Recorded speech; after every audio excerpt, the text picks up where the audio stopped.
پاکستان د اسلامي امارت او چین ترمنځ د دښمنۍ هڅې پیل کړي دي. درنو لیدونکو ستړي مه شئ. پاکستاني رسنیو خبر ورکړی چې اسلامي امارت د افغانستان په چارو کې د چین له ځانګړي استازي سره په افغانستان کې د پاکستانیو طالبانو او نورو ډلو د پټنځیو په اړه باور وړ شواهد ګډ کړي.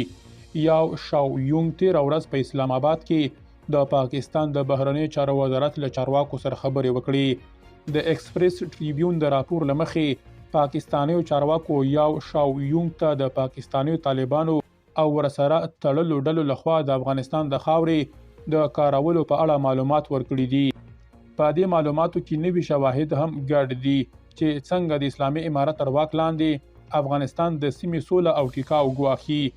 د افغانستان لپاره د چین ځانګړی استازي داسې مهال پاکستان ته لاړ چې د افغانستان لپاره د روسیې ځانګړی استازی ضمیر کابلوف هم د افغانستان د وروستیو پرمختګونو په تړاو د خبرو په موخه اسلام آباد ته تللی و. د پاکستان د بهرنیو چارو وزارت لخوا په خپرې شوې خبرپاڼه کې لیکل شوي چې د چین ځانګړي استازي د دغه هیواد د بهرنیو چارو وزارت له مرستیالې آمنې بلوچ سره ولیدل. په خبرپاڼه کې راغلي چې نوموړي د افغانستان او لویدیځې اسیا په چارو کې د پاکستان د بهرنیو چارو وزارت له مرستیال احمد نسیم اوړایچ سره هم اوږدې خبرې کړې دي. د یاد هیواد د بهرنیو چارو وزارت په خبرپاڼه کې راغلي دواړو لورو له افغانستان سره د اړیکو په اړه نیزونه سره ګډ کړل. دوی د یو سوله ایز او ټیکاومن افغانستان لپاره د ګاونډیو هیوادونو پر مهم رول ټینګار وکړ.